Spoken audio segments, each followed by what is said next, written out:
Good evening, everybody, or good morning if you're in Hong Kong. I'd like to welcome all of you to tonight's talk by David Palmer. The talk is jointly sponsored by Religion Department and the Center for Chinese Studies at Rutgers University. My name is Tao Jiang. I'm the chair of Religion Department and also direct the Center for Chinese Studies. Please visit our center's website, rccs.rutgers.edu, for upcoming China events at Rutgers, or follow us on Facebook, facebook.com/RutgersCCS. So we're really delighted to have David Palmer as our guest speaker tonight. David is a professor of anthropology with a joint appointment in Hong Kong Institute for the Humanities and Social Sciences and the Department of Sociology of the University of Hong Kong. His award-winning books include Qigong Fever, Body, Science, and Religion in China, and two co-authored books, one, The Religious Question in Modern China, and the other, Dream Trippers, Global Taoism and the Predicament of Modern Spirituality. He also has many, many articles. His current projects focus on Asian assemblages of science and religion, Taoism among Lantern Yao ethnic group of northern Laos, and the religious entanglements of the Belt and Road. The title of his talk today is Isomorphic or Poly-ontological Pluralism, a Chinese puzzle of religious diversity. David. So, okay, thank you very much, Tao Jiang, and thanks a lot for Rutgers University Department of Religious Studies and Center of Chinese Studies for inviting me to give this talk. And I hear that actually there are people signing up for this talk who actually come from all continents or many continents. And so really glad to have this opportunity. And so today, what I'm going to be talking about is basically, it's kind of an intervention into, I guess there's two aspects of kind of intervention into broader discourses that I'm trying to make here. And first of all, originally when Tao Jiang invited me to give a talk here, he saw that somewhere else I had talked about Asian religion as method, and which is actually kind of a very ambitious project, which is just only just starting, I could say. But really the idea is what kind of concepts or approaches can we take in Asian religion and that can actually be productive for thinking in the areas of social theory or social science and so on. So not only to make Asian religion an object of research, but actually to what extent can it actually provide new ideas which can be interesting to as frameworks for our research. So here's perhaps one attempt at that. And then more specifically and concrete is in terms of discourses and debates on religious pluralism and cultural pluralism and all this kind of stuff. And then I'm sure those of you among us who do research on Chinese religion or Chinese culture and so on, so there will often be, we'll often be asked to talk about these kinds of issues. And when we talk about Chinese religion, and of course generally it's like, yes, it's all so diverse. China has such a diversity of religion. But then usually the whole debate then gets kind of caught up in this issue of syncretism. And so anything goes, right? And so that's Chinese religion. So elsewhere in the world, people have one religious identity, and in China, no, they don't, and they just do anything, mix and match, and it's just this religious free-for-all. And actually, I'm not going to totally deny that is quite possible and even quite common in China, but I actually want to go beyond the notions of syncretism and hybridity and these kinds of ideas, which I think actually make it very hard to think about what's going on and obfuscate more than they clarify about what's happening in Chinese religion. And so through this notion of poly-ontology, which I'm going to suggest and which has been developed by a few anthropologists working on Africa and Solomon Islands, I'm going to try to propose another way of looking at the logic of religious interactions and religious diversity as observed in China, but which is actually one that then we could see that could be applied anywhere else. And then we will come to the conclusion, or I come to the conclusion, that not only is China poly-ontological, but even we are all living in a poly-ontological world. So I'm going to share my screen now. Right. Okay. Does everybody see this? You see my screen here? Yes? Okay. No, this is the wrong one. Sorry.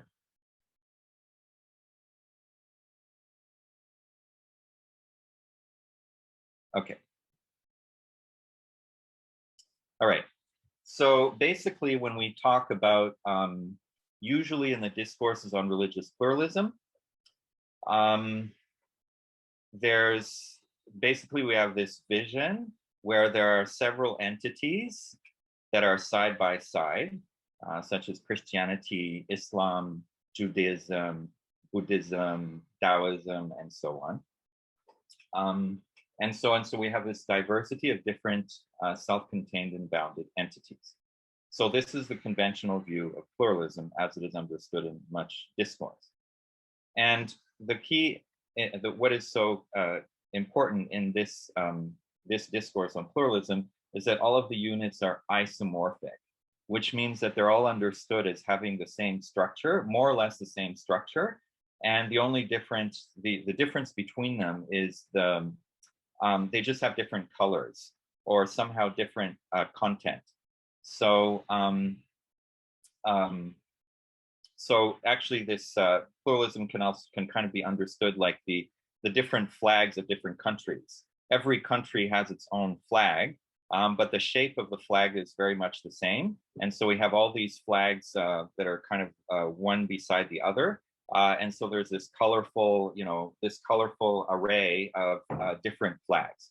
But the flags are all on one pole. They're all the same size, the same shape, and so on. And so then when we go into different situations, let's say the United States or any nation state, usually the idea when pluralism is conceived is really you're actually looking at majority and minority units that are isomorphic. So there's a majority religion, which has its structure, and then minority religions will be accepted and respected and so on, but on the assumption that they actually have the same shape, that they're structurally the same, that they're isomorphic to the majority one.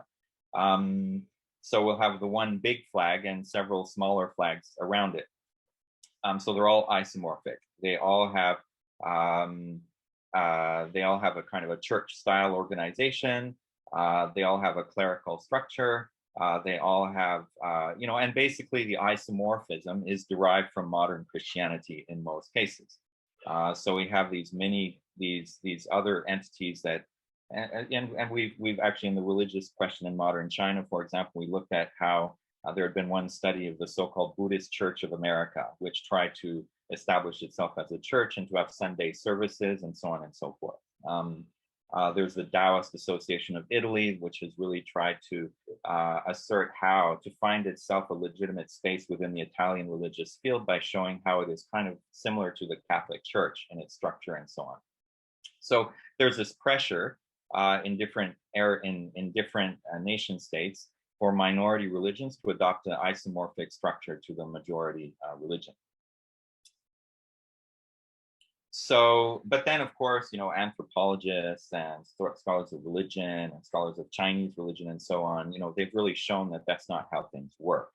And then we have all of these notions that have come to undermine this isomorphic model. And so there's these notions of hybridity, and then there's these notions of of syncretism. So it all comes into one pot. And certainly, as I was saying, in China, we'll always have the Buddhist elements and the Taoist and the Confucian elements, and they're all mixed in different ways, and people are kind of free to do their mixing as they wish. But actually, I'd like to then look a little bit closer at this. And the first kind of, in a sense, one how I really got thinking about this was when you look at the interactions between Chinese and Western medicine in Chinese societies, whether it's in China or also in Hong Kong and places like that. So we're looking, when we look at, we have a social reality where people, they go and they simultaneously or consecutively switch between Chinese medicine and Western medicine. So you could, in fact, you could go to a drugstore a pharmacy, and on one side you'll have Chinese herbs, the different kinds of bark and insects and different, all the different kinds of herbs and things, in the drawers on one side. You go to the other side, and then you'll have all the different Western medicines and things like that. And you can literally, and many people do, you will go to one side and buy what you want, and you go to the other side and you will in fact be using both medical systems at the same time. And also in terms of body cultivation, you could go to the gym and work out your muscles, and you can also be practicing Tai Chi Chuan and Qigong, and you could do these consecutively in the same day.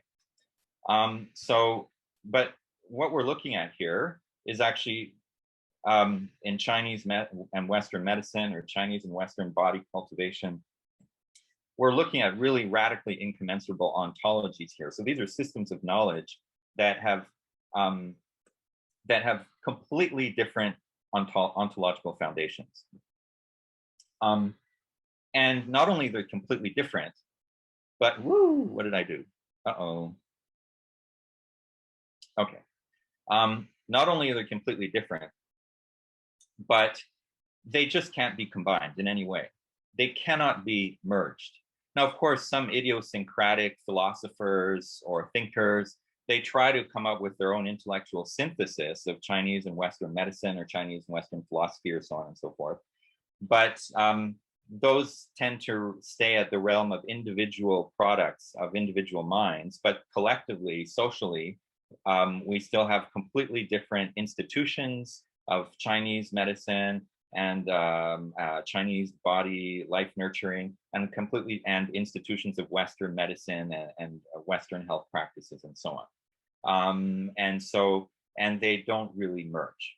And there's a good reason that they don't merge, because they really are not compatible with each other. So what we see is that people are switching. They're literally in their own body. They're switching from one ontology to another. And this is something very profound. When you are practicing, when you are ingesting Chinese medicine, or when you're practicing Chinese body cultivation practices, such as Tai Chi Chuan, you are really integrating and absorbing or embodying a certain type of ontology.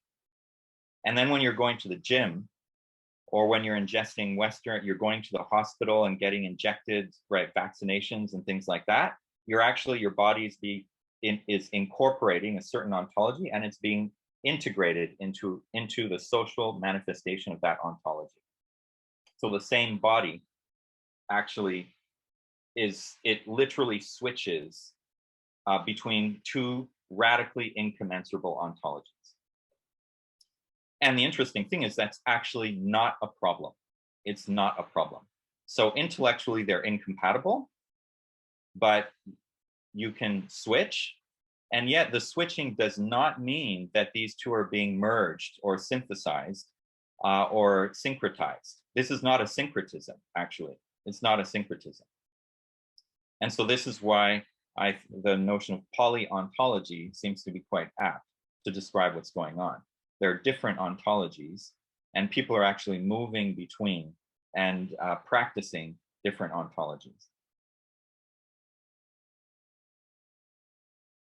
So what am I talking about when I talk about ontology? And so Tao Zhang, you're a philosopher, and so what I say, philosophers will probably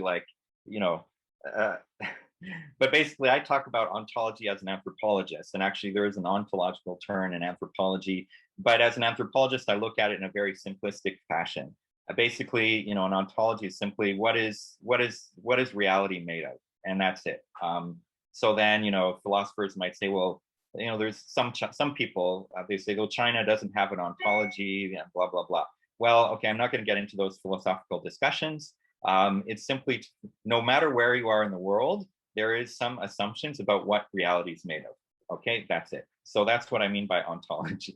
Okay, so you don't need to be a philosopher to be able to talk about ontology. But there's an important anthropological twist to this, is that there's both there are conceptual ontologies, and there are socially enacted ontologies. So basically, conceptual ontology. So if we go to Chinese medicine or, Chinese cosmology or so on, that's when you're actually talking about, the cosmology of yin and yang and the 5 elements. And there's a whole discursive, symbolic presentation. So a conscious discourse that's describing the ontology. But then so looking at ontology in an anthropological sense, that's not sufficient. And maybe that's even less important than the fact that people, even without a discourse, without an ontological discourse, they're actually acting out an ontology.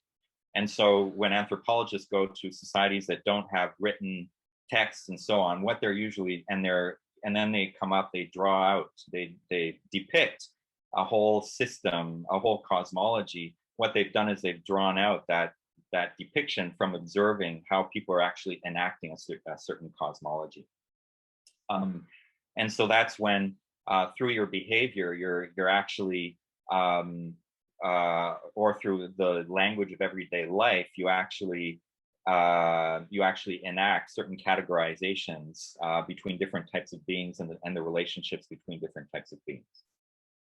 And this is really important because, for example, I remember when a few years ago in a class on Chinese, I can't remember what the class was, but either it was an introduction to anthropology or Chinese, it was on Chinese traditional society, I think. Yeah, so I had my undergraduate students, they had to go out and do small ethnographic research.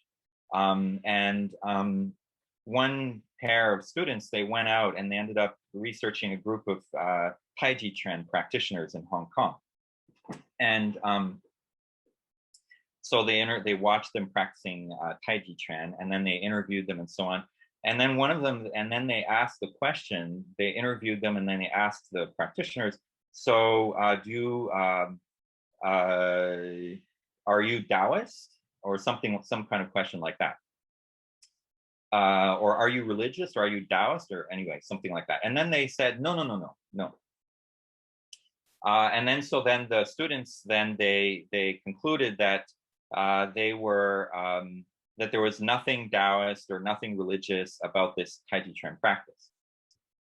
But I said, well, that's really interesting, because actually what they are doing through the practice of Taiji Chuan is they are embodying a Taoist ontology. And so there's no discourse on it, but actually maybe they're far more Taoist than somebody who knows how to talk about Taoism, but without even ever having embodied it in any way. So one could be very good at discoursing on, Christianity or Taoism or something like that. So know a lot about the discursive ontology, but actually not having embodied in any way. But one could do the opposite. One could be actually completely embodying a certain ontology and not even know about it. Not know the words, or not have any words to describe it. Now, these ontologies, the abstract or the conceptual one and the embodied or the social ontology, they mutually influence each other. So in Chinese medicine, for example, certainly the theorization, the discursive theorization of the theory of Chinese medicine is informed by the experiences that are generated by embodying that ontology. But then when knowing the cosmology and knowing the theoretical categories of it, then it orients the practice in the direction of that explicit cosmology. So anthropologically speaking, there are many different types of situations where the conceptual and the embodied or the social ontologies, there's a feedback loop between them. And sometimes it may be explicit and sometimes it may not, or it may not exist, but that's something to always be aware of methodologically. So then I guess the question that I want to ask is, so what happens when multiple ontologies interact and interpenetrate? And is there a logic to it? So now I've showed that this is possible, like people are actually always doing it in terms of different medical systems, but what kind of logic might there be? So I'm going to use a couple of examples. And so, of course, the clear, the obvious, when we're looking at China, we know the idea of Sanjiao He Yi, or the unity of the three teachings, and it's often understood as a syncretism between the two. But actually, again, when we have the Confucianism, Buddhism, and Taoism, we're looking at, on contrary to what most people think, these are again, radically incommensurable ontologies, and particularly Buddhism in relation to Taoism and Confucianism. Buddhism really is not compatible. It's not compatible on a philosophical level with Taoism and Confucianism. So it's quite amazing that it's in everybody's perception. It's been fused together. It's radically incompatible. So, so how does this work? And then we see, of course, if we're just looking very generally, that of course, we, in this particular case, one way of seeing is that, well, first of all, we have different specialists in these different ontologies or these different systems of knowledge who actually have always retained their distinct identities. So we have the Confucian scholars, we have the Buddhist clergy, the Buddhist monks and Taoist priests. And no matter how supposedly syncretistic the overall society is, but the representatives and the producers of these three knowledge systems are quite distinct. And they may read each other's work, and they may learn from each other, and they may incorporate elements of the others, but they actually don't change their basic ontological core. So this is an important thing to remember when we're looking at a poly-ontological field, is that when there's a lot of people in the society are walking around between all these different systems, and many of the visible kind of cultural formations might have mixtures of various elements, but actually at the core we have these firm identities of the specialists in each of them. And of course, then they have their functional differentiation. So if we look at very broadly, of course, it doesn't necessarily work so well if we were to be looking at local context. But the Confucians are more specialized in the governance and things like that. The Buddhists are more specialized in death, and the Taoists are more specialized in nurturing life and also community ritual. And so in a sense, the functional specialization actually allows different ontologies to coexist at one level simply because of the functional differentiation. But that's a very broad and general kind of presentation, but I'm gonna spend a little bit more time with a very specific ethnographic case. And this is a ritual tradition in Huanghua in Yingde City, or used to be in Yingde County in northern Guangdong province, where I did some field work with John Lagerway and Tam Wai Lun actually a long time ago. But now actually with my PhD student Martin Tse, we're really systematically looking at all of this material, both the videos that we made of the ritual and all the texts that are being used. And so we're starting to we've come up with some really interesting findings here. What I'm going to do is, what I'm going to do is, I'm going to first just present a basic outline of some of the basic structures of it, and then I'm going to show a few video clips just to give you a sense of what is going on, and then I'll go again back to looking more closely at the poly-ontological dynamics that are at play. And so this is a very strong, this ritual tradition. So I'm looking at the Jiao tradition. So it's a communal festival that takes place every 4 years. So where all of the community comes together and has the Jiao ritual is a kind of a communal ritual that takes place throughout southern China in particular, and the goal is to expel all the nefarious influences and to bring protection and prosperity to the community. In this particular tradition, there's a very, very strong articulation between so-called civil altar, a Wentan, and a martial altar, a Wutan. So there are two altars facing each other in the ritual space, and one of them is civil and the other one is martial. And this kind of distinction you would find throughout many of the local traditions in South China. But what's a little perhaps distinct about this one is that the two are very almost equal in importance, and this punctual relationship between the civil and the martial is very, very, it's just so obvious. And so it's like a textbook kind of demonstration. And so it's just been fascinating to study this.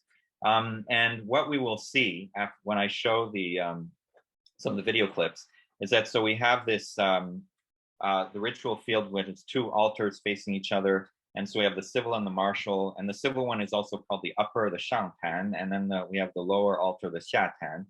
Okay, actually here it says yang and yin, but it goes both ways actually. So this is a little wrong in this chart here. So at some levels it's yang on the civil, at some levels it's yin because it deals with death. And then at the lower altar, at some levels it's yin, but at some levels it's yang because it actually deals with life on the lower altar. So the one the Wen-tan is north facing south, and the Wu-tan is south facing north. And here's where it gets really important in terms of the so-called religious pluralism. So we have a Buddhist, the civil altar is Buddhist, the martial altar is Taoist, of Lushan. And the civil altar is really more concerned with universality, and so it has the three jewels, the Samba, which don't have any local, they're just quite universal. But then in the Wu-tan, that's where all the local deities are installed, and also we have a clear genealogy of masters and so on, and who the ritual masters are linked to the Sennai. The Sennai tradition in Lushan Taoism. In the civil altar, the priests are male, and in the martial altar, well, they are male, but they cross-dress as female. They're senior in the civil and they're junior in the martial, which means that the younger priests will do the martial ritual, and then when they grow up a little older, they'll move on to the civil side. The civil is more scripture oriented and the martial is more body oriented.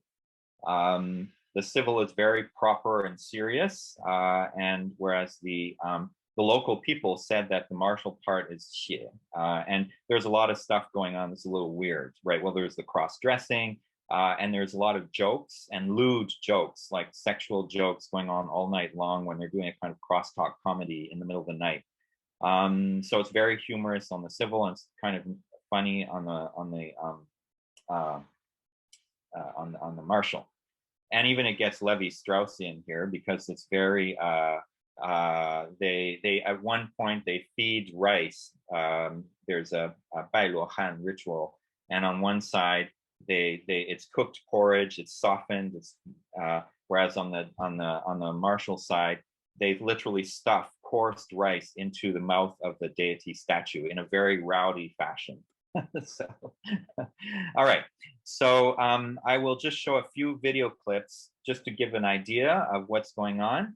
And with apologies, if on Zoom, it can be, sometimes it doesn't come out very well, but I hope you'll be able to see some of what's going on. So I'm going to reshare on another. All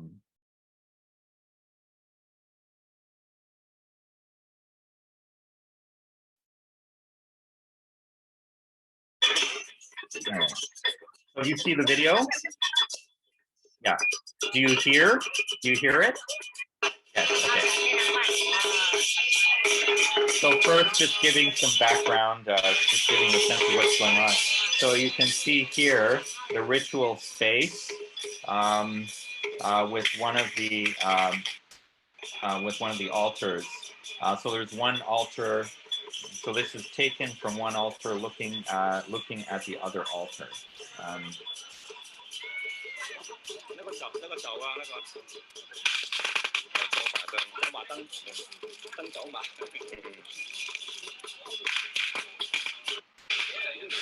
Okay, and then.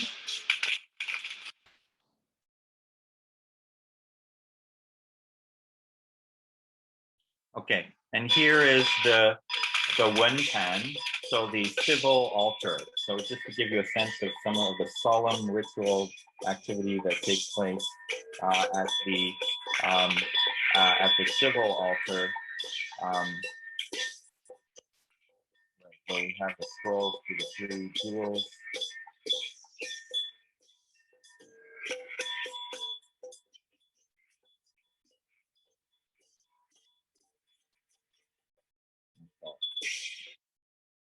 And then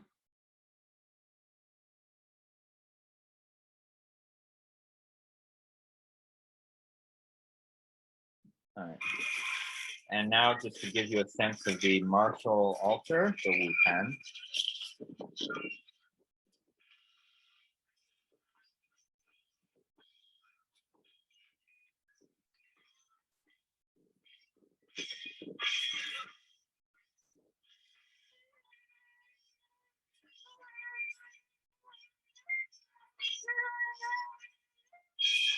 So here we have the Lushan priest.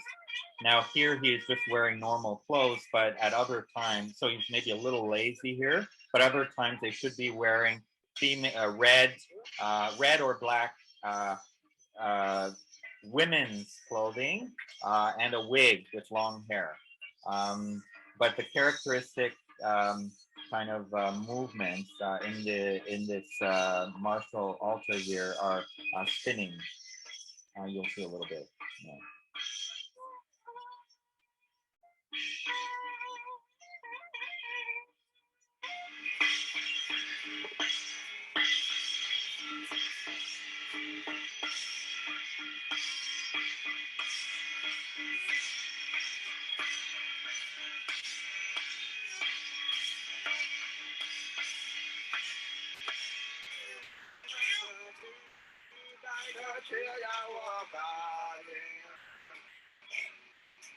So here you can see all the gods from the temple have been placed on the altar. So all the local gods have been placed there. All right.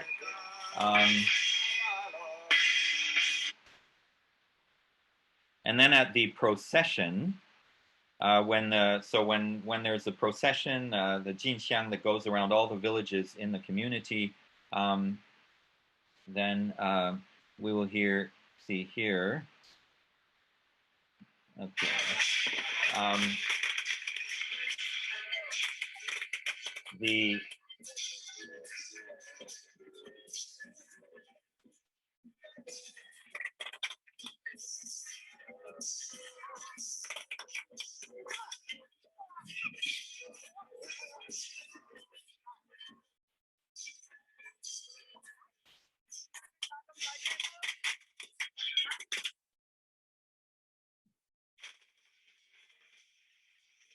Right, so here we see the Lushan priests who are here, right, wearing their wigs with long hair. Right, cross-dressing.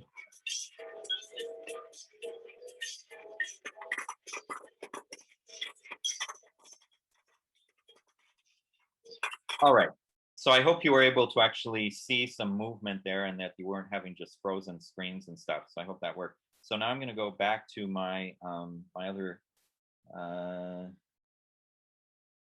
right.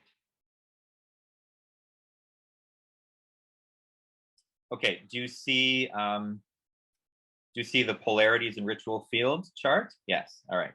Okay, so that chart kind of that's kind of these kind of different characteristics is what you will see when you're actually watching the ritual. But then when we go into the texts, we see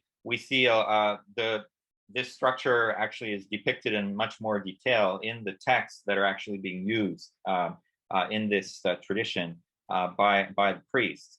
And so on the one hand, so just looking at, so we see that the deities, so in the civil side, the Buddhist side, it's a very, very Buddhist ontology. And so we have the Buddhas so in terms of the deities, we have the Buddhas, Bodhisattvas, and other Buddhist deities on the civil side. And on the martial side, the texts there have Taoist deities, deified ritual masters, and so on. And then there are other entities such as ghosts and souls in hell in the civil side, and then on the martial side, what we're looking at is demons and malevolent spirits. And there's a completely different cosmic geography on both sides. So on the Buddhist side, It's this vertical hierarchy of the five realms, with the Buddha, heaven, water, mountain, and earth in a vertical hierarchy. Whereas on the Taoist side, it's a horizontal spatialization of the four cardinal points which surround the center. There are different locations in the cosmic geography. So on the civil side, it's the Buddha realm, which is actually depicted as a bureaucratic authority. And there's the earth realm, that imprisons the souls of the dead, consists of 10 offices that maintain the order of hell, and so on. Whereas on the martial side, there's actually much more. It talks about the local community. It talks about local deities, and it's really concerned with locality, roving rebels and bandits who were endangering the community. And it actually mentions Yangzhou, a place very far away, which is a military camp from which spirit troops are recruited, and where you send unwanted spirits to. And the purpose on the civil side is the salvation of the dead, and on the martial side is the prosperity of the living. So this is really, in a nutshell, it just kind of compares what the texts are talking about. And so basically what's important here is that there are two very different worlds in these texts, and we're talking about 30 different texts. And so they're the texts that are used on the Wenpan, the texts that are used on the Wutan, and they do not mix. I mean, the cosmology of the martial side, hardly any elements of it come into the text of the Wenpan, and the cosmology of the civil side hardly comes into the texts that are used in the Wutan. So there's actually a very, very clear distinction here, and very little mixing that's going on. So then, just to kind of schematize things here, actually what we can see is that there are four different ontologies that are actually being that come into play here. So first we have a Buddhist ontology, and we have a Taoist ontology, and which are different and which are not being mixed together, but they're actually ritually enacted side by side, or facing each other in the different altars. Now, but they're integrated into a broader Chinese classical ontology. So this Wenwu, so actually the different Buddhist and Taoist ontologies are there side by side, but yet they're kind of encapsulated into a broader classical cosmology. And so, right, it's Wenwu, it's north south, it's Zhengxie, and so on and so forth. So that's really interesting. But that's actually a distinct cosmology from the Taoist and the Buddhist one. But then it also roots into you could call a folk ontology. And so in this folk ontology, basically the idea is that basically there are all these entities out there, and these entities, invisible entities out there, and these invisible entities are dangerous. And then there are specialists, there are individuals who are capable of warding off those invisible entities and bringing protection to the community. And in a sense, it doesn't really. So then you have one ritual tradition, the Buddhist one, which calls those entities ghosts. And how does it ward them off? It chao-du them, it saves them. And then other specialists of another ritual tradition, it calls those entities demons, and it martially fights them, expels them. So basically in the folk ontology, there's actually a relatively indistinct world of all these entities out there, and we need people who have the power to be able to keep them at bay. And it kind of doesn't matter who those people are, but you can, and so you could come in with a Buddhist ontology to do them according to a Buddhist framework, or you could come in and do it with a Taoist in a Taoist way with a Taoist framework. So in a sense, we have these four different ontologies that come together, or that are laid side by side. They're distinct, and yet they kind of come together into this assemblage, which in this particular tradition, it is quite neat. It's quite amazing. So now, of course, this case is quite amazing because the different the different ontological components come together in a pretty neat way. That doesn't mean that it would always be the case. But I guess what this case illustrates is how different ontologies come together in a polyontological framework that actually itself has a structure. So the distinctness of the different ontologies actually combines according to its own logic. So, and then here finally, just very briefly, I think we don't have much time, so I won't spend too much time about it, but there's another place where we can find this kind of polyontological dynamics is in sectarian or the salvationist traditions, redemptive societies, which I studied many years ago. So we have groups like the Xiantian Dao and the Yiguan Dao and Tiande Shengjiao and Tongshan She and these kinds of groups. And what's really interesting in these groups is that we have a Nei Wai, internal and outer cultivation.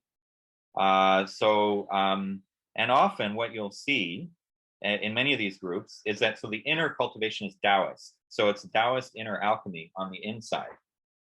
But then on the outside, it might often be Confucian, or it might be Buddhist. So the so-called syncretic sects, and these sects are very well known for their so-called syncretism.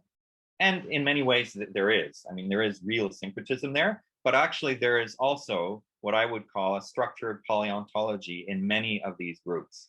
So I remember, for example, once in Singapore, I went to a Buddhist temple, which was known to be historically have a history with some of these salvationist movements of Xiantian Dao. And in the altar, the public temple area, it's Guanyin, it's a strictly Buddhist temple. Nobody would know that it was anything other than Buddhism. But then you go upstairs into the so-called secret, or the part that's close to the public, and all there it's all Taoist, right? These Taoist charts of inner alchemy and so on. And it's all about Taoist cultivation. So we have there also it's a kind of a structured polyontological assemblage within a single religious tradition. So finally, I'm just going to go into some of the broader implications then of polyontology in theory and practice. So the first thing is thinking about it in theory. So I guess it just raises questions about how is it possible to think through simultaneously or in parallel or consecutively, switching from one ontology to another. And then in practice, how does this actually work? And what's interesting, though, is that the more we think about it, then the more we'll realize that this is not really a specifically Chinese thing, that actually even in the West or outside of China, we'll find polyontological situations all over the place. And one example is actually academia itself. So I'm actually working now on a book, or a book project on kind of reframing science and religion. I'm working with a physicist, and it turns out that then we look at what are the ontological foundations of many of our academic disciplines, and they are radically incommensurable. I mean, actually, as anthropologists, we have nothing in common with economists in terms of the basic assumptions of reality.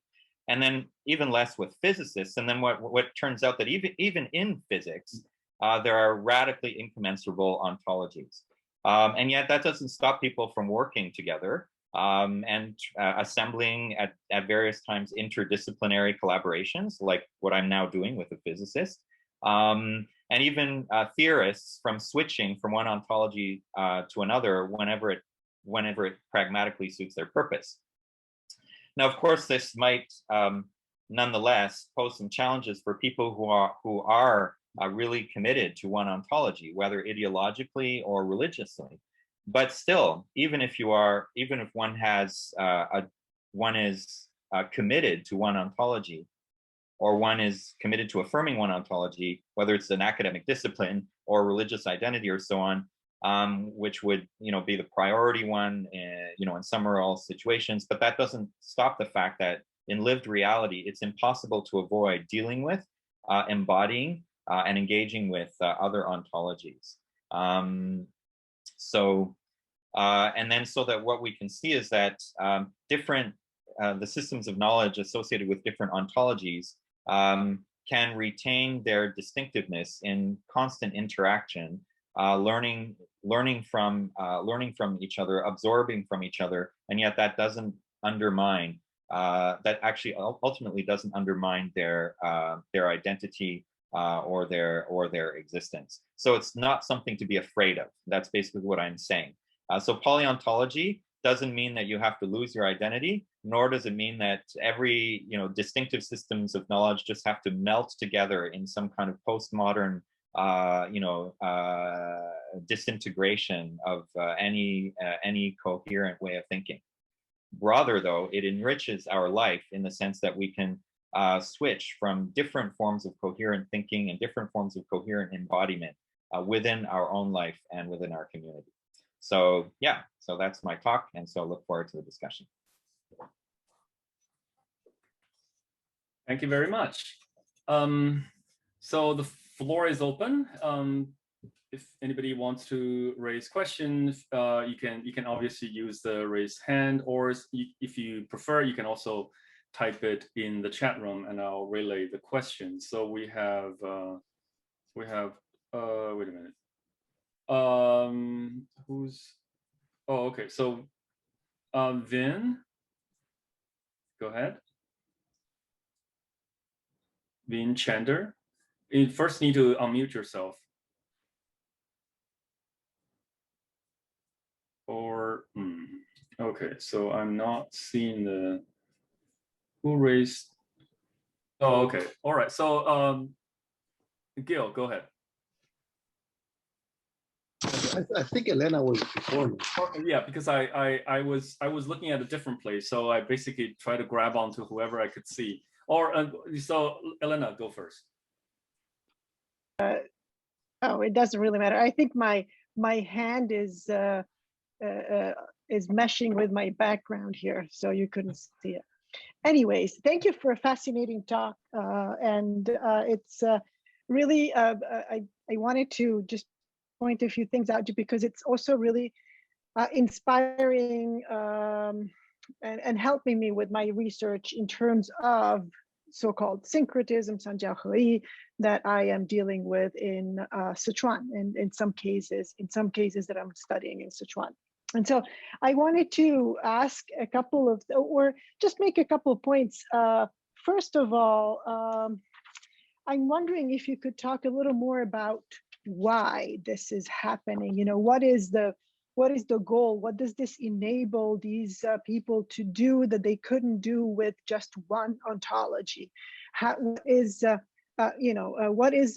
goal of using multiple ontologies in these settings, especially in a religious setting? That I understand it better in terms of the medicine, the medical situation that you discussed at the beginning, but what does it do in a religious setting to use these multiple ontologies? What does it add to a single ontology, for example?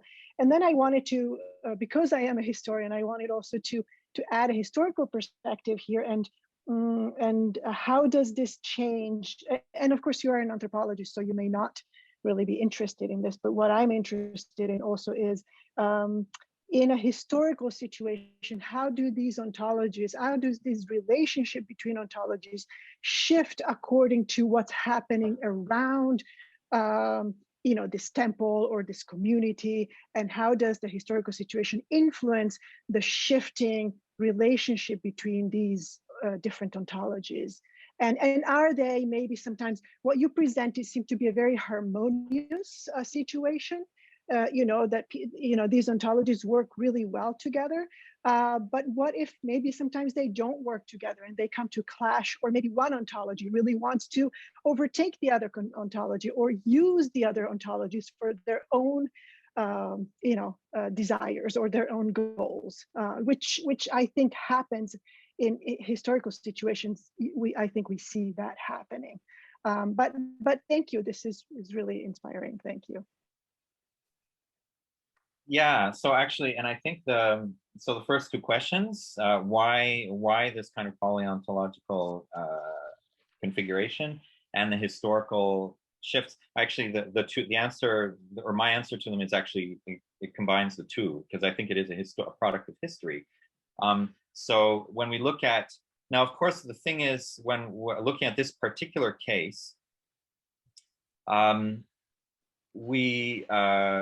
I can only look at it in a sense structurally and make some kind of speculations based on the structure itself, because it's really, really hard. There's hardly any, these local ritual traditions, and particularly this one, there's really not much. It's really pretty much, we just don't have the data to actually trace the historical evolution of this ritual tradition, right?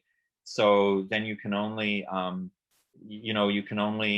but you can see something within the structure itself, and then you can correlate it with other knowledge that we have of history. And so what we can see in the structure is very clearly that the martial side is associated with locality, right? It's associated with locality and the body. The civil side is associated with universality, and not only that, in the civil side, you could say that there is a real syncretistic element, because the imperial bureaucracy is on the civil side. So it's a Buddhist imperial bureaucracy, but it's an emperor and everything like that. So the civil side is universal, and it's related to an imperial project, imperial expansion. And so, I mean, for me, then this is related to, it's related to the expansion of Chinese, imperial forms of governance, imperial forms of Chinese civilization. And so, in a sense, the Buddhist tradition in this particular locality, that would not necessarily be the case elsewhere, but in this particular case, that tends to embody. So we actually see in this structure, we see it's a political dynamic that is being acted out. It's the dynamic between the imperial and the local, between high culture and locality. And what's interesting is that, so there is clearly a hierarchy here, in the certain sense that the civil is seen as more prestigious, even by the local people.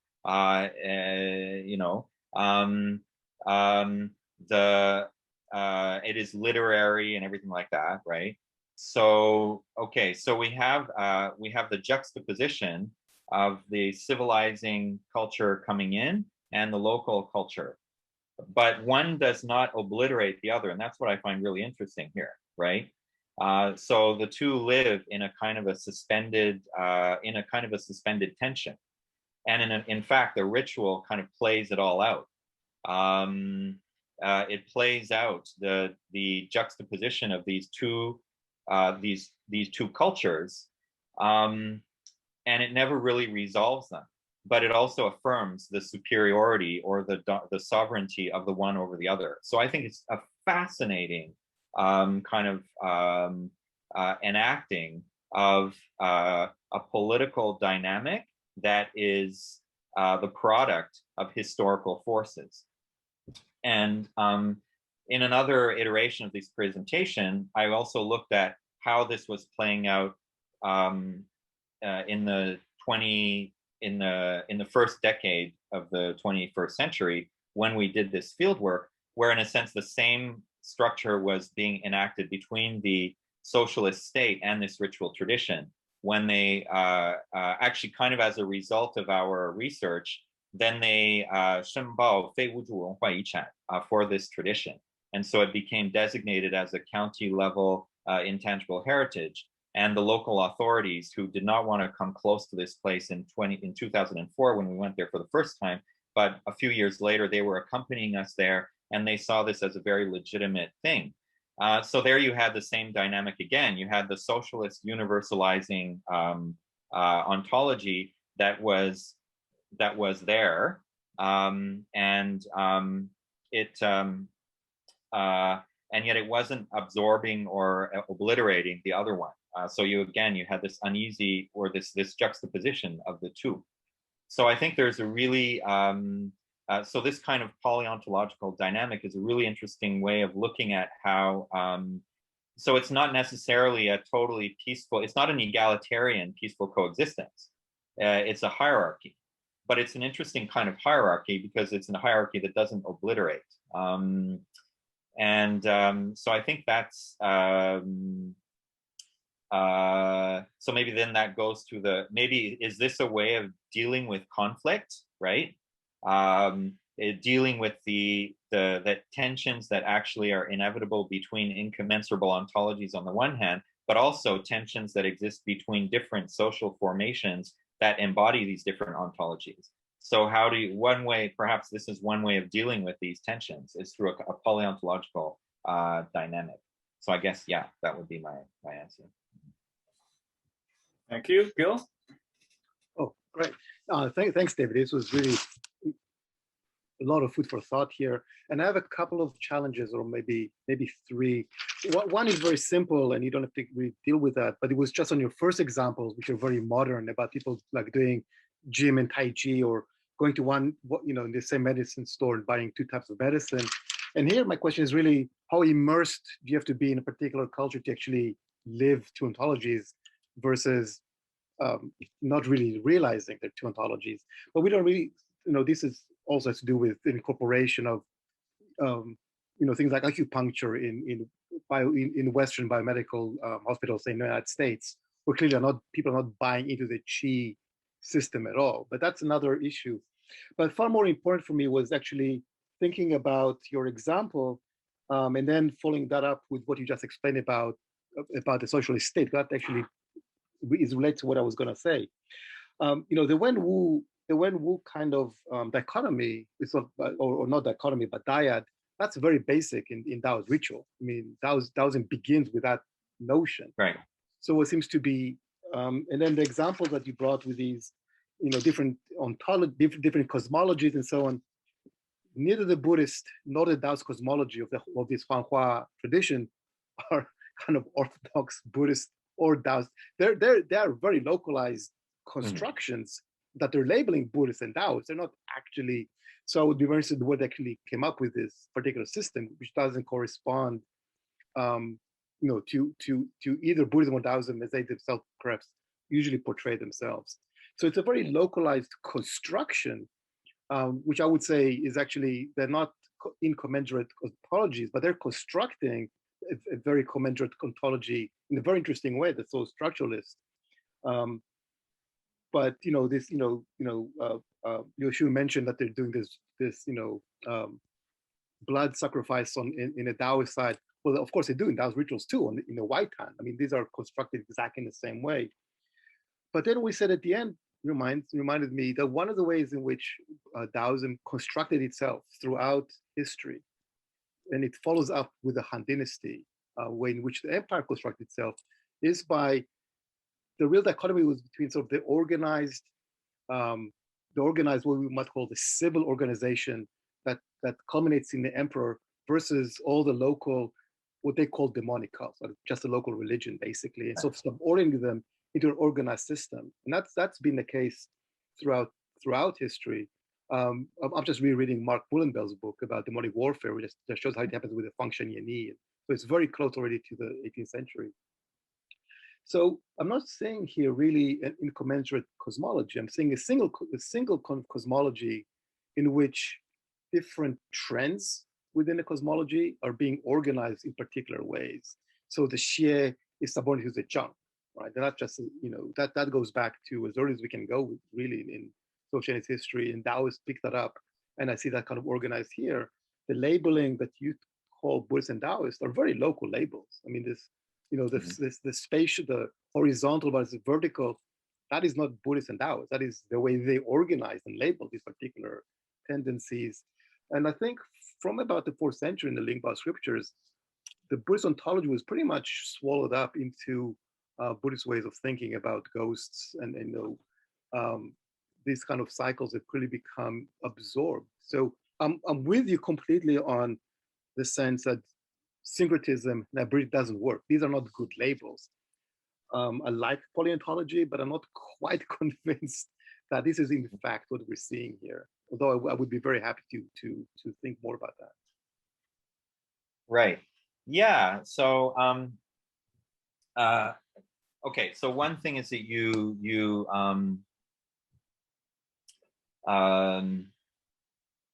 okay. So you brought up, I guess, one really important question here, which is okay. So are these actually Buddhist and Taoist to begin with? When I talk about this Buddhist and right, because you know, there's a four. They actually literally on the Wentan, they actually literally have wear a hat that says four, you know, and so there's a self. This is self-identification, but does this really correspond with anything outside of their local self-identification? And actually, that would be a whole debate that we, you know, get into the text and things like that, and we could get into that. But I guess that, but for the purpose of, I guess, a methodological purpose, what I would say is that, speaking of, here I'm presenting a poly-ontological dynamic, and actually, in a sense, it doesn't really matter what the label is. So if you don't consider the Wentan to be Buddhist, and you don't consider that the Wutan is actually Taoist, fine. But what is important though is that there are actually two different cosmologies on both sides, and there's hardly any cross-reference between these two different cosmologies. So they are really distinct. I mean, they're different beings in the Wentan and other beings in the Wutan, and they are very, very distinct. They're really completely different worlds. Okay, so that they are different ontologies. Now, however, they are, as I said, and this is really interesting, they are integrated into this Wenwu, right, this cosmology, which is very, right, it's kind of very basic in Chinese culture. So this is an interesting type of, and this is an interesting type of way in which I think in Chinese, you know, in Chinese civilization has a very interesting way of creating poly-ontological assemblages. And so, as you mentioned, right, already from the beginning of Taoism, it is between the imperial and the local. And we see this in this particular tradition, although the Wen side is not, it really by any definition is not Taoist at all, the Wen side in this case. Yeah. But the other thing is that based on the accounts of the people that we interviewed, the priests that we interviewed, these two traditions have different histories, okay? So, and what's interesting is that, again, in accordance with the nature of both sides, that they can narrate their lineage transmission on the Wutan side, but on the Wentan side, it's very vague. They can't really say much about, but they do talk about at some point somebody went to a temple and learned the Buddhist scriptures. So there are different narratives of the origins of the two, but they're actually distinct. They're also distinct narratives of the origins of the two. So it's according to that presentation, it is an assemblage of different elements, which then come together though in this political, what I would say, right, it is this kind of political harmonization of different cosmologies. Yeah. Yeah. Just a quick follow-up. In some way, I think one way perhaps to sort of think about this historical development is think about what David Muzina, for example, found in Hunan or in Patrice, you know, where you have, again, sort of two traditions with very different affiliations of coming together. But in your case, they're completely unified, while in their cases, you know, they're still distinct. They're not really performed together. But the same people, of course, ordained to two or sometimes three. But also in Taiwan, you have, you know, what they call the, you know, the Arman, you know, what is that? The That's right. Yeah. Yes. So actually, I think that there is really something in common running through all of this, that everywhere we have a dualistic, or at least dualistic ritual structure, but the ways it's combined are different in different places, and this does have something to do with the dynamic between the imperial and the local in all of these different places. But in this particular situation, it is, what's interesting is that the two, the Wen and the Wu, are quite right. They, as I said, this is poly-ontological. They really are not different forms of Taoism or whatever. They're really radically distinct. Yeah. Thank you. Liu Xun. Thank you. This is really sort of a stimulating talk. And my reaction, I guess I'll come to my question a little bit, is this, that I always felt that in the past collaboration with you, David, that you had a streak of a philosophy or maybe a conceptual anthropologist in you. And now finally, maybe you reveal your true nature. You're going philosophical on this, some metaphysical. So ontology is great. And I like the way you conceptualize the whole thing. And especially in your Northern Guangdong case study, which was very interesting to me. I don't have much question about the way you kind of a map onto the Wen ritualist, the Buddhist ritualist, and also these local regional sort of a Taoist as Wu, and I don't have that. But I was struck by the fact that, of course, they serve an audience. You talk about, of course, enacted and embodied practices. When you think about what Elena talked about early on, the question raises about whether you focus too much on perhaps what really works among these different cosmologies or different ontologies. When you map them together, you see more of the sort of a coherence and maybe a competitive kind of collaboration. But I guess you didn't quite address the other part of the question, which I was also intrigued as well.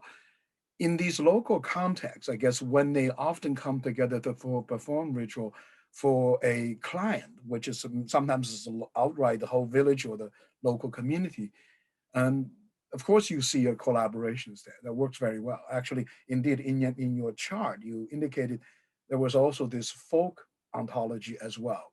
To them, the definition of a classical Taoist versus a vernacular Taoist, as our late Rick, your teacher, has defined in the discussion on Taoist ritual traditions and all that, how he see that. I see that as being actually mapped over here. I see actually much of what he dealt with, what Gil mentioned, outer and later, the 内坛 and 外坛 and all that. Many of that is actually being mapped onto here.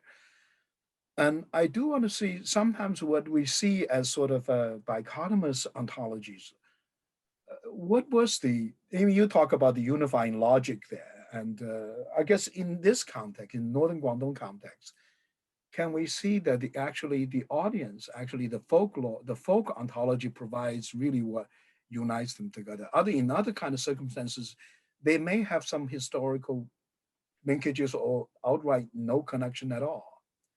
I mean, I meant to say the Buddhist ontology versus, of course, the Taoist ontology, but it is the audience in that sort of a ritual context in which they were serving an audience to whom what really work. This is notion of efficacy, the Ling, that is really at work here. And that actually is another kind of organizing or unifying ontological principle at work. And so I wonder if you could speak a bit more on that. And also the conflict as well. We don't see in which, one of the ontology came to be the dominant one. I mean, the picture, the logo you have that unified your talk, I mean, we have in historical cases, many of the ontology, it's a relationship of conquest, not a relationship of complementarity or coexistence and all that. And then I wonder if does your model here that you offered us to look at things, can you map cases that actually reveal the other side of this poly-ontological relationship? It's a kind of, yeah. Right. So, okay, so I think your first point, yes, I think that's really, really important, that so the folk ontology, and what I think maybe what's methodologically important here is to really try to identify to what extent the folk ontology is actually distinct from both the Buddhist and the Taoist ontology. And so what we see is these two ontologies, or these two, in a sense, these two types of ritual specialists can kind of root themselves in that ontology by providing efficacy to ward off the dangerous entities that are out there in the world, right? And so that does provide the unifying ground. So I agree with you. Now then so you're going back to the question that Elena asked about the conflict.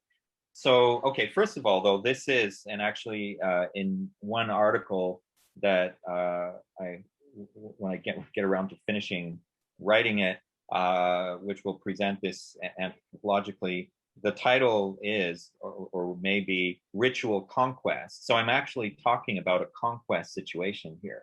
It is the conquest of local culture, of local society by an imperial project. And this conquest is acted out in the ritual. So I think this is about conquest, okay? But it's an interesting kind of conquest. So that's what I've been interested in. But I guess you guys raised an important question that I hadn't really asked myself. What about actual, total conflict? So, and then I guess my question is, would that really fit under poly-ontology? Because I guess what I'm looking at is, in one situation where people are actually just flipping back and forth without seeing it as problematic. So that's how I've been formulating the notion of poly-ontology as a counterpoint to people to understandings that understand that there can either be only conflict or merging, right? And so here it's neither conflict nor merging. It's somewhere in between. I guess that's what I'm trying to conceptualize. But I guess you raise an important question. How could this be pushed? Where do you reach the point where it's no longer poly-ontology? It's simple war, even if it's conceptual ontological warfare, right? Yeah. So that's a good question. So I'll think about it. Yeah. Not even appropriation or tolerated sort of existence in a sort of a system, but it's ontological erasure, right? So. Thank you. Ken. Hi, yes, thank you very much for a really stimulating presentation. The issue I had was, thinking more about this from a philosophical perspective. There seems to be sort of two ways that you're reading ontologies, and I appreciate your perspective as an anthropologist, trying to read ontology really as what reality is made of, and trying to just look at this event. But it seems that there's sort of two ways that you're dealing with it. One is a sort of a more robust description where, early on you mentioned the person who engages with Tai Chi, but might be more engaged with the Taoist cosmology than another person who can articulate it well, but doesn't embody it fully.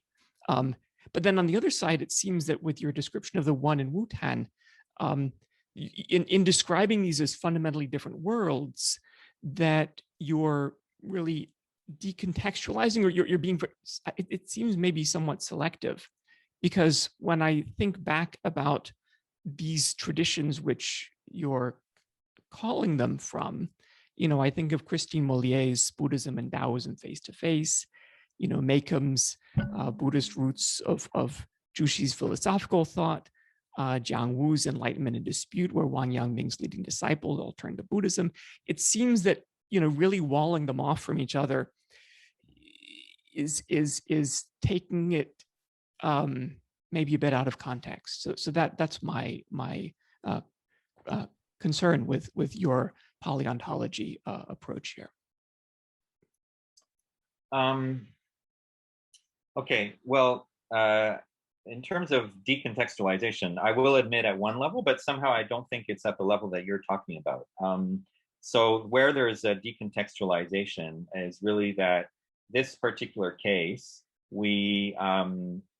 is built on field research that was conducted primarily at two times that this Jiao ritual was conducted, in 2004 and 2006, and then follow-up visits a few years later where we interviewed some of the priests and did some follow-up interviews and so on. And so based on this kind of material, where we've extensively videotaped all of the the ritual, and then we have all the texts, and now with Martin, we're really studying the text in very much detail. So we have that material, but we don't really have that much kind of contextual ethnographic material on the whole social life, outside of this ritual. So in that sense, it's a very, and this is a kind of a weakness of this particular case. Now, actually, I'm working now on a project on Yao Taoism in northern Laos with an anthropologist, Josiba Esteves, who has lived there for about 7 years and has really conducted a classical anthropological study of the entire life, in addition to the ritual system. So hopefully there we'll be able to use a much more make a fully contextualized account. And in that, we also find some of these poly-ontological dynamics, but we haven't really started directly applying this concept there yet. So in that sense, I do think there's something decontextualized in this particular case. And the other thing is that, but I always get almost every time that I present this, people think that it's just too neat and you must be kind of, selectively presenting. But I'm sorry, no, I'm sorry, it really presents itself like in your face in such a neatly structuralist fashion. And that's why when I went there for the first time, I was blown away. It was like, oh my God, because we're in the postmodern messiness and everything like that. But we can't deny that people actually do things in a coherent way. And this is a very neatly structured ritual tradition, I'm sorry to say. And actually then we went into, but these are contrary to some of the sources that you just mentioned, but these are not people who have engaged, as far as I know, they don't engage in debates between Confucianism and Taoism at a discursive level. These are ritual practitioners. And the priests, they enact the rituals. The people go around and attend the rituals. Some of the priests, the senior priests, actually are able to articulate what they're doing, so they can talk about it, and which is not always the case. But even then, there's not a kind of conscious meta discourse on the comparison between between Buddhism and Taoism, or between these two traditions. That we didn't find that. So yeah. All right, thank you. Vitus or Vitus? Hello, everybody. It's Vitus. As I don't think that anyone knows me, I will shortly present my background. I'm trained as a philosopher, but I'm very, very much interested in what anthropologists do. I think we philosophers have a lot to learn from anthropologists. So thank you for the talk. It was very inspiring, and it fits very well to my own thinking about certain things. But I want you to ask David about, maybe to clarify, I think, a misunderstanding of mine. So you talk about these two levels of ontology, the abstract one and embodied. And what I'm struggling to grasp is your thesis of poly-ontology. Is this a characteristic of an abstract ontology, or a characteristic of that embodied ontology, or both? It seemed to me from your talk that it's probably a thesis about as a characteristic of both. But then for me, it's very difficult to understand how do you, as a living person, embody different and incompatible reality? It seems to me that people, so-called folk, they live and practice how they live and how they practice. And simply we have different theory, what you call abstract ontologies, that compete. What do these people do? But then it becomes, your thesis becomes a very simplistic thesis, seems to me. Simply saying that there are practices that people do, and that there are different incompatible theories who try to claim authority over those theories in describing, verbalizing of what they do. After all, for me, incompatibility, I understand what it means on theoretical, abstract, conceptual level, but not on the practical. So what am I missing here? What did I misunderstand about your presentation? Thank you. Okay, so yeah, so actually this is a good, this is a, okay, so I think it's good that you raised the question. So at what level is this poly-ontology actually talking, right? Is it talking at the conceptual level or at the embodied level?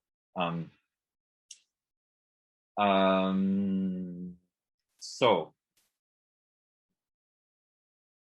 and I would say,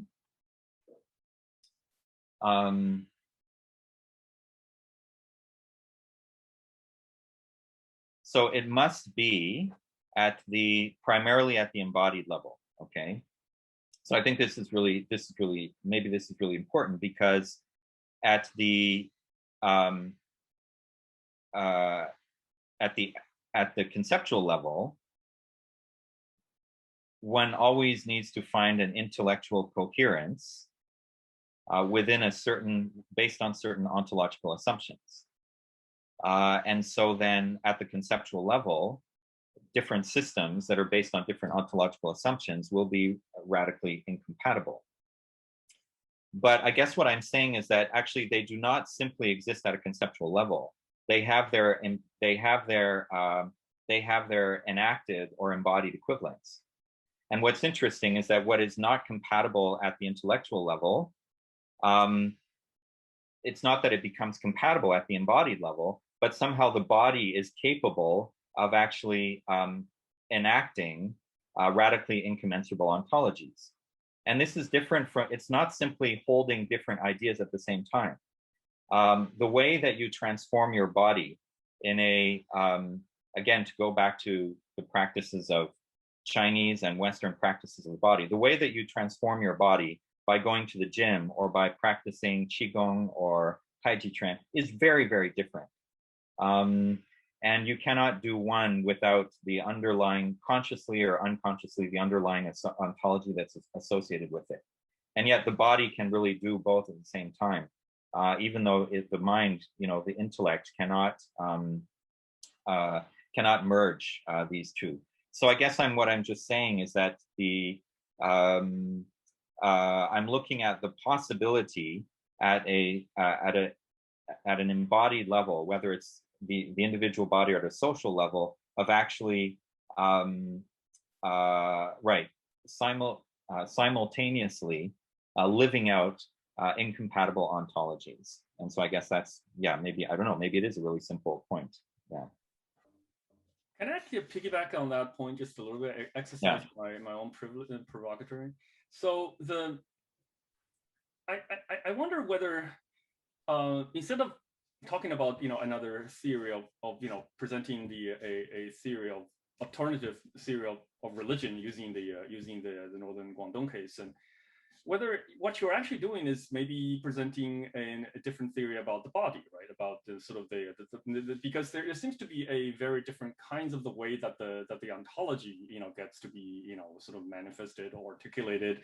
One is the conceptual, that's the discursive, that's the problem with the intellect, and so forth, and that's incommensurable conflict. And whereas at the level of the body, and then it has it is that it can inhabit different kinds of practices and different kinds of ontologies, and it's just fine, right? You can go to the gym and you can practice Tai Chi, and you can do yoga, and you can do a surgery, and right, you can do all of this. So maybe what we're actually doing is we need a different understanding of the body that is actually very different from the way that we conceptualize the mind, or the kind of ontology of the body versus the ontology of the mind.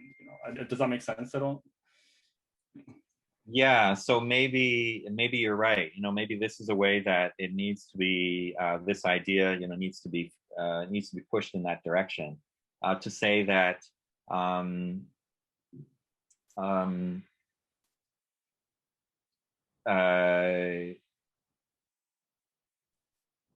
how can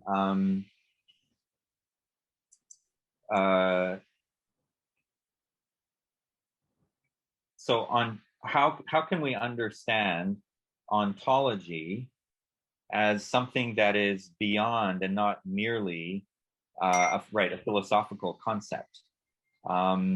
It's not merely a philosophical discourse. It is something that is embodied. But then when we get to the embodiment of ontology, then they're radically different, or I don't know, there are different types of possibilities that emerge. And then those different possibilities play out both socially, or they have relations to how that plays out in social relations, but also in terms of the production of intellectual systems, intellectual ontological systems, philosophical systems. So, I mean, if you ground ontology in the body, so then how then do you understand the interaction between lived ontology and then the conceptualization of ontology? Because as I said, they go both ways. There is a dynamic or a dialectical, or there is a relationship between the two.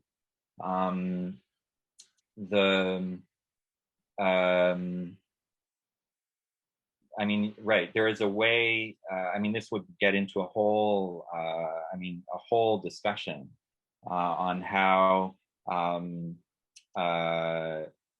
certain intellectual ontological systems, even those that we would consider to be disembodied, such as Cartesian and so on and so forth, how they are actually linked up with certain forms of embodiment. And certain forms of social embodiment, which means the way that different bodies are disposed in space and in relation to each other and so on. And I think that, so maybe in that sense, poly-ontology, what it's saying is, that can only be rooted in the body. So you, or maybe it's in between those two. Yeah, I mean, it's a good question. Yeah, thanks for bringing up the question. Really interesting. Yeah. Okay, Mario, sorry to jump ahead. I hope you can hear me. Thank you for the very engaging talk that was not only very interesting in terms of content, but delivered in a very eloquent manner.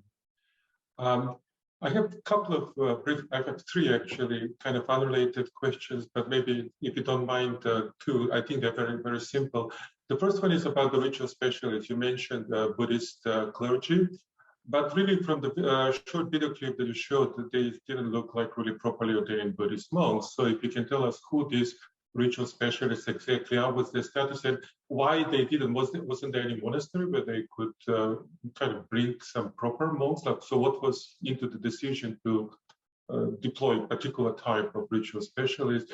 And the other question is about the ritual sequence. You showed us two clips, and obviously you didn't have time to go into too much detail, but there was a Taoist altar and what was going on there. There was a Buddhist altar and the symbolism and so on. But how is the ritual sequence? Like, are these two groups doing things simultaneously? Like, the Taoists are doing their thing on one side, the Buddhists are doing, and then it's like, I don't know, it's like some kind of show where, there are multiple stages going at the same time, or is there some kind of sequence one after the other? And if there is some kind of sequence, or even if there is not, what does that tell us about the overall understanding of this kind of universe in which these kind of different activities are taking place? Thank you. Right. Yeah. So yes, these are not properly ordained monks, and so this really also, this brings up. This is something that it's not unique to this particular case, but in ethnographic studies of Chinese religion in South China in particular. It's actually quite common, in some places called Xianghua Heshang, with Xianghua monks and so on. So these are non-monastic Buddhist priests. People think, well, they've never heard of that before, but this is very common. It's very, very common. So Buddhist priests, Buddhist clergy this is not Orthodox Buddhism, right? It's heterodox Buddhism, or it's not Orthodox Buddhism, but these are clerical, these are traditions of ritual practice that use Buddhist texts, Buddhist iconography to conduct rituals in local communities where the priests are married. You know, they are not monastic. They're farmers. They are, now this has been theorized a lot in Taoist studies, the Huoju Dao Shi, okay? But it turns out that it's not only Taoists who are out there, you know, householders and working in the fields and then doing Taoist rituals. They're also Buddhists, or they're Buddhist ritualists who do that too, or ritualists who claim a Buddhist identity. So the scholars of Buddhism and then Orthodox Buddhists in, you know, in monasteries will certainly poo-poo what we just showed. It's not really Buddhist. Fine. I mean, but as an anthropologist, we look at how people self-identify, and they definitely self-identify as Buddhist. And their self-identification is not without foundation because their texts are Buddhist. You know, they're bodhisattvas, the iconography is Buddhist, and so on and so forth. So they're not completely, you know, they're not just completely making things up. And they got it even from their own narratives. I mean, there are narratives that, you know, at various times in, you know, during the wars, in, you know, decades ago in China, the Buddhist monks ended up leaving the monastery and so ended up offering ritual services just like that, you know. So there are actually stories on how these traditions went out of the monasteries into the folk realm. Again, but we can't verify if these stories are true. These are certainly narratives. But these narratives could also be ways of legitimizing the practice by saying that it comes from a monastery, but who knows, right? So yeah, and then okay, and then the other question is, yes, so we have the two altars, and they are going on simultaneously. So for 4 days and 4 nights, and more or less all the time, except for about 3 hours in the wee hours of the morning where things stop. Otherwise, almost 24 hours a day, there is ritual activity going on simultaneously in both altars. Now, what is utterly, I mean, it blows us away and we just can't really explain. There are different, so the ritual sequence on both sides. So each side has its own ritual sequence, which has its own logic. But it's almost like an orchestra. In other words, it's counterpunctual. So the ritual sequence, what is going on the civil altar at one point, what is going on the martial altar at that same time is a different ritual, and yet it speaks to a same theme, or in a kind of musical kind of counterpunctual fashion, they are responding to each other. So this is utterly fascinating. There is this exquisite kind of design to the whole thing, which is, I mean, it blows me away because it does not seem to be the product of some, you know, individual who planned it all out.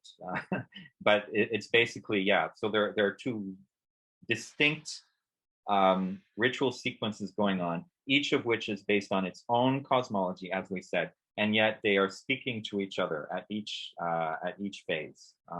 And we'll, in the publication coming out of this, one of them, we will really go lay it all out in much detail. It's really interesting. It's fascinating. It's fascinating. Yeah.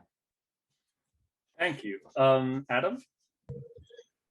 Professor Palmer, thank you so much. That was really an incredible talk. I'm a Japanese literature major, so this is all entirely new to me. And so my question is going to be fairly broad and not immediately related to the Chinese studies field, and I apologize for that. But you know, when I hear your talk, when you talked about like how we can in the body we ontologically and we change our ontological orientation from like Chinese medicine to Western medicine, from doing qigong to going to the gym. And then when you showed the video of the priest who would dress in drag and how things would change based on that. I wonder what it brought to mind, especially what you just said about the kind of dialectical relationship, and then that counterpoint between these two ceremonies going on that they don't seem to be the product of like an intellect that designed it all beforehand. Do you give any credence to Lambros Malafor's idea of material engagement theory? And if so, does that have anything that is that already incorporated into your polyontological engagement of these these phenomena, or would that problematize it or add to it? Does my question make sense? Sounds great. I don't know of this theory. Could you just tell me in a few sentences what Sure, it's about? Yeah, really briefly. It attempts to kind of bridge like architecture, anthropology, philosophy, and I think a few other studies. But the really basic example he gives is he's a potter, and he talks about how when he works with pottery, he doesn't create the pot from a perfectly formed image in his mind. The force, there's like something to the pot that informs how he shapes the pot. And it's not that the pot is sentient necessarily the way you or I are sentient, but that there is it's kind of a subfield of object-oriented ontology, I think. I'm not super familiar with that field. I've really only read Malaforis, but there's this idea of this interaction that's dynamic and it is real. Instead of a world of inert forms that man exercises will on, there's an interchange of will and force that kind of mutually form things together. And it seems like that's kind of what you're talking about with this tension between embodied and conceptual engagement. But anyways. Yeah, okay. So right. So Liu Xun, you were right that this, we come into, I do want to bring, through looking at these very, a basic ethnographic case to actually raise some real philosophical questions and to go back and forth between, the conceptual and the way, it's embodied in actual local practices. So what you're talking about, it sounds similar to Tim Ingold's notions, some of his anthropological works. And yes, I think you're right. So that's why there is a, I do think, so our embodied, our engagements with materiality and starting with and going through the body is a dynamic, it is a kind of a dynamic relation that then also then goes back into the body and into the conceptualizations. And so I think there really is a relationship there. And then I just to follow up on that, I saw that somebody in the chat just mentioned that are we, if I'm saying that Silius, as Mr. Vitus Silius just mentioned on Kenneth's point, can we say that the discursive mind cannot combine these different ontologies, whereas mind as an embodied mind can do it, especially if it doesn't cling onto certain categories of concepts? Do we escape Cartesian dualism? So are we actually falling back into a certain Cartesian dualism in the way that I've been talking? And so I guess, so that's a really good point, but I guess what I would say is I'm actually looking at different modes of operation. Intellectualizing, conceptualizing is one mode of operation.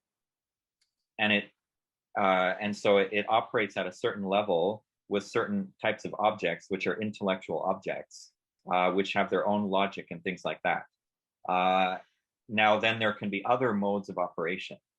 And maybe the body is just a catch-all term for all kinds of other things, right? And actually what I'm saying, though, is that these different modes of operation, they actually do, when I'm making the distinction between maybe conceptual ontologies and pragmatic or social ontologies, that there are communications between them. So different modes of operation may actually lead to different types of ontologies because, there are different modes of engagement with different types of objects. So they actually literally lead to different types of ontologies, which are embodied in different ways, but then which would be conceptualized in different ways as well. Yeah. Oh, okay. So I think Louisa is going to get her charger because her battery was running low. Let me see. I'm here. Oh, sorry. Give me 1 second without video while I'm talking, but also plugging in, and then I'll appear. Sorry, I can't believe I noticed my low battery just at the moment that you finally called on me. But thank you. That was a wonderful talk, and welcome to Rutgers. And it's fun to have an anthropologist here. I'm in the anthropology department at Rutgers, in case you didn't know.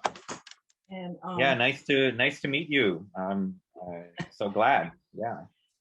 Anyway, so my question is gonna be very anthropological in a different way after all this variations on philosophy and religion, which is basically, I'm just really interested what happens to all this in the field. And are you trying to talk to people about all these ideas that we're talking about when you talk to the ritual experts? Are you asking them about commensurability or compatibility or mind body, any of these categories that we're working in? And if so, I'm especially interested to know how things like your major language like poly-ontology or assemblage or incommensurability might be glossed in a vernacular conversation, or are you not trying to talk to them about it? But it's like a sort of method question, and it's kind of coming out of a keywords project that I have, where we really look at the incommensurability of languages and get into Chinese language, on the ground in various domains, whether vernacular or mass media or official, and try to tease out what we can find from what's lost in translation, like what insights it gives us. So I'm just really curious of whether it's part of your method to try to talk about all these issues that we're talking about here in some way that in Chinese that would, give you more to work with. Like, do they think about ontology Right. some way, talk about it some way, and would it be that they're completely separate, or would they have some way of talking about syncretism? What are the languages showing you? So actually, yeah, I mean, this is a great, that's a great kind of methodology, or great kind of method. And I have to say, and I really like that idea of engagement, of like actually going back to the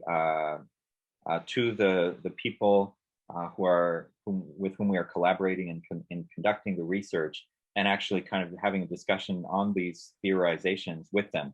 I have done that in my previous book that I co-authored with Elijah Siegler on Dream Trippers, where actually with the key protagonists, we gave them, the English-speaking ones, we gave them the manuscript, and with the key Chinese-speaking Taoist master, I actually narrated the whole book to him over 2 days and collected all of his responses, including his own intellectual responses to it. And then we incorporated a lot of the responses of the protagonists back into our manuscript.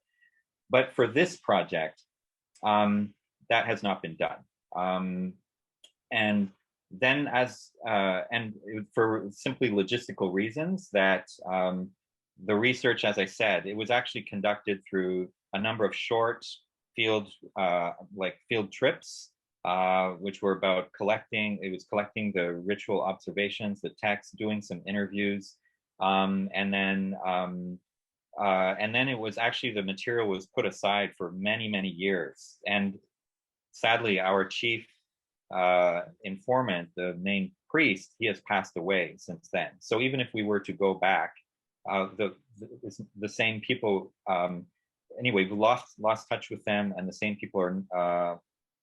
But then I'm just thinking, if we were to go there, but then there's the issue of it's the issue that you bring up. How do we even translate it? I mean, this is like, whoa, I mean, I don't even know how to say it in Putonghua, 多元本体论, or what is it? I mean, it just sounds like. And are scholars talking in Chinese about things like poly-ontology?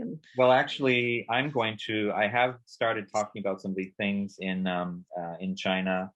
So with anthropologists, I think there's,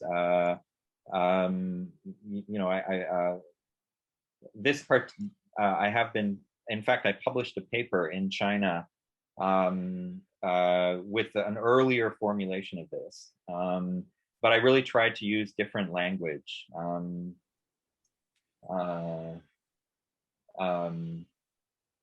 zuheti. But I mean, so actually by using a different language, you actually carry the argument in a slightly different direction, Right. which was Right. interesting. Yeah. Right. But then my other question is, I don't even know if I would want to actually, it raises a lot of questions to even go back to them and to actually present them with this framework. Now, for when I did it with Dream Trippers, I presented it to a Taoist, a former Taoist monk who is also has a very reflective kind of self-reflexivity about the entire state of the Taoist tradition. And so he was very capable of engaging and pushing back at what we're saying. But in where the power differential is so huge with people in the countryside, on the one hand, if you do it without consulting with them, well, it's one expression of the power differentiation. But if you're actually going there and telling them, well, this is what we think, it might be a way of imposing a certain framework that could actually be a tremendous intervention and eruption into their own framework. And so it actually it poses ethical issues as well. So I think you bring up a really interesting question for that. Yeah, and I would say if it could be incorporated into a methodology, it would not start with how you've developed it in English and at an academic level and then glossing that to something in Chinese more vernacular, but rather starting with whatever you've got in how people talk about it on the ground or in academia or whatever, and then keeping that, the Chinese usages in tension with, the Western academic ones, and see what the incommensurability there yields, because I think, this whole, thinking about this whole debate about whether it's really incommensurable and whether poly-ontology is possible, it just makes me want to ask them, well, what do you guys think? Are you holding two things in your mind or your body, or, and it seems like there would be ways, that anthropologists could find to talk about these questions without imposing the more intellectualized, theorized sort of frames, like there should be ways to get it, from the ground up. But anyway, thank you. Very interesting. Just to extend on what Louisa said about that, I thought that the Guangdong case, the Northern Guangdong case study, you fully kind of, articulated very well the ontological statement from the Buddhist and Taoist camps and all that. But on the folk ontology, I guess that's where really more could be done, because Louisa's project is about these terms, or indigenous or the actual subjects' terms. How do they describe their view about whether this is Taoist or not, and whether that doesn't matter? What really matters, and what is their sense of ontological reality, surrounding these two set of ritual, practices, and that is to serving them. And so that'd be really interesting to see ordinary folks, the villagers, and when they watch this, they commissioned it and they pay for it and all that. What do they get out of it, and what is can they articulate? What can you capture that part of it? I think usually they are. To me, they are very important there. I think that because they undergird this whole poly entity that you were constructing. I think it's there, but they are a big part of that reality as well. So. And also not to over essentialize, folk usage, because I think I heard you use harmonize in English earlier, like a really interesting example would be like, what is the role of the notion of Huxia right now, given how promulgated it is by the state, but, it has other genealogies. Did it ever have a social life before the state owned it? But even if it didn't have before the state owned it, it's now on the lips of everyone, even if ironic or, sarcastic or whatever. So what would a concept like harmonize, or Huxia, would it play a role in something like this, where you're talking about this kind of incompatibility? You could even make a joke about it or something and see what came out of it. But I don't know, does Hoshia ever come up in these discussions? No. So if I use the term, but I wasn't making any claim that anybody in this has ever used the term Hoshia. And to go to Liu Xun's point, what's really interesting. So again, right, because of the short-term nature of the field research here, so that kind of folk ontology in that really localized context, we don't really have that much data about it. So it's more. But what's really interesting is that this there's also this kind of question actually also reflects a division that has occurred in the academic study of Chinese religion, where basically the anthropologists have, like if we look at the anthropology of Chinese religion, you look at people like Rob Weller and even Steve Feuchtwang and the earlier generation of, so they were mostly, or even Ruby Watson and so on. So, they were really looking at the folk, the folk practices, the way things are understood and articulated among the people. And then you have the Taoist studies scholars who are often in similar field sites, like in Taiwan, like Schipper and Michael Sasso and so on, who are actually looking at it from the perspective of the Taoist priest. And then what emerges is that actually the Taoist priest and the folk ontology is not really the same either. There are overlaps and yet there are distinctions. And then it seems that very rarely has anybody been able to kind of, I think Schipper, and actually in honor to him and as he passed away 2 weeks ago, he is perhaps the only one who is able to really overcome this gap. And because he was able to overcome it, he was very well positioned on both sides. So he was also able to note the radical distinctions between the priest-centered cosmology and that exists in kind of the folk practices. So this again is another kind of a poly-ontological kind of dynamic here between the priestly cosmologies and the folk cosmologies. And what's really interesting is that it has kind of been reproduced in the academic disposition of kind of areas of study, which is kind of interesting, because I guess you end up seeing the world or describing the world from the perspective of the people that you're studying. And if it's the priest, that's one thing, and if it's people who are among the Lao Baixing, then it's another. But then we get into the gender issue and the class issue and so on. So then you could multiply this in many, many different ways, the different cosmologies or ontologies that exist among different social positionings. Yeah.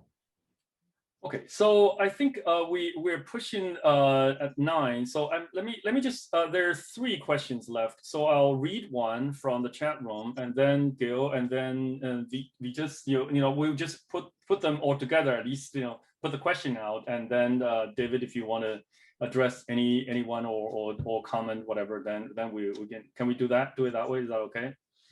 So Wei Gan said that ontology has been an ongoing conversation in anthropology, and wondering if, broadly speaking, you see parallels with the work, for instance, based in Latin America, Marisol de la Chandena's idea of pluriverse, or Isabel Stenger's idea of ontological politics, for example, and how China-focused work might engage with these different analytic frameworks based on other locales. So that's one. Gil? Thanks.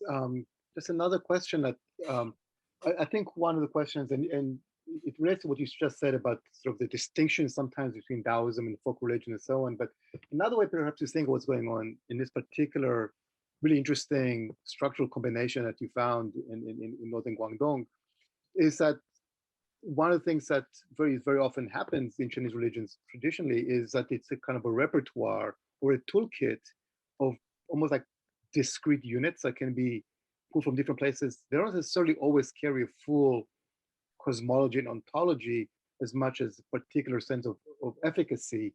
And it seems so perhaps another way to sort of think about this rather as a poly-ontology, that is ontology that incorporates a lot of different sort of gradations, perhaps, of epistemes, or gradations of ontology, rather than complete ontologies that necessarily contrast, or that, it's not that you juxtapose the entire Buddhist cosmology with an entire Taoist cosmology. You're contrasting much smaller sets of units or characteristics borrowed and adopted from much smaller from a much smaller set. It's not the entire complexity that's being laid out here.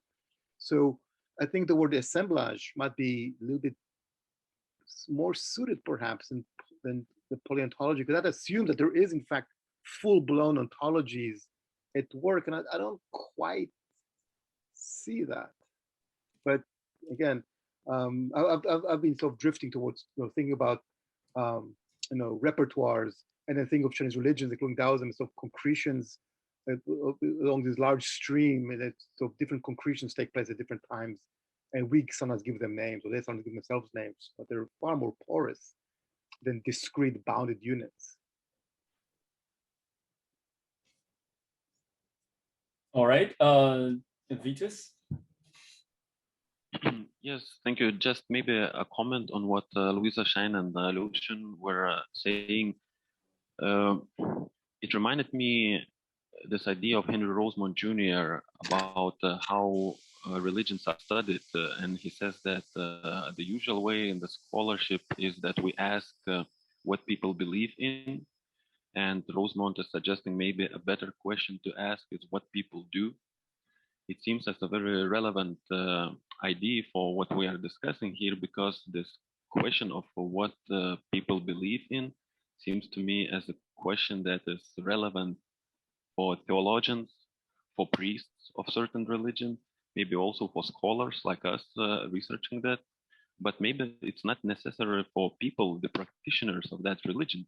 So even if we would go in the field, it seems to me, we would go into the field and we would ask people to verbalize, to conceptualize, to explain us what they do, even if in their own language.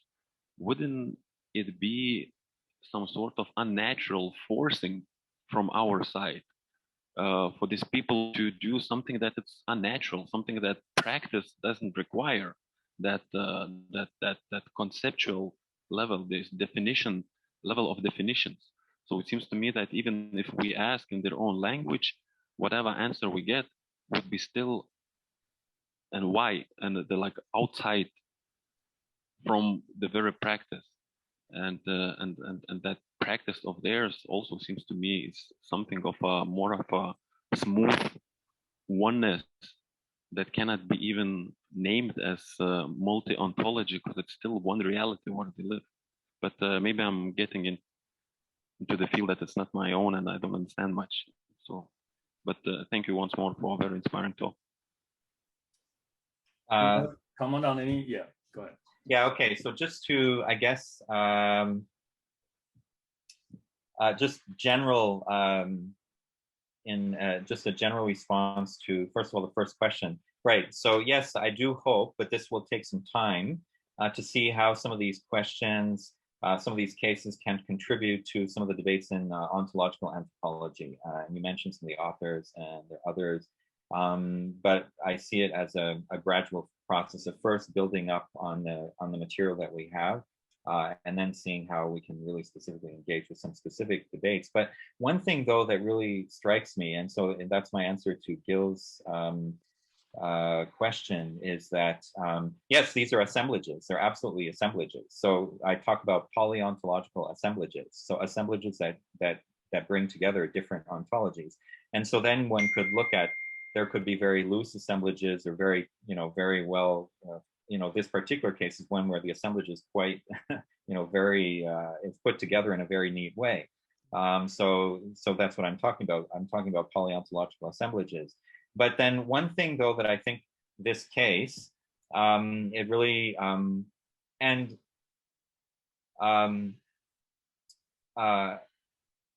kind of causes me to push back against, though, because you said you kind of, you had a kind of an objection to these kind of bounded kind of systems and things like that. So certainly now, because that's the whole post-structuralist whole kind of, now it's the dominant hegemonic way of thinking, is that there's no such thing as anything bounded. There's no such thing. We don't like finding coherence. We don't like finding where there are real logical structures. That's kind of passé.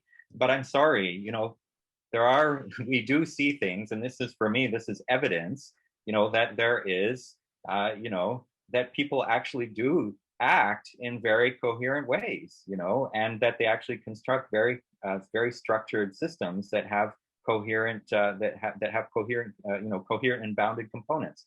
So so of course there's the wide range, you know, from fragmented toolkits to highly structured systems,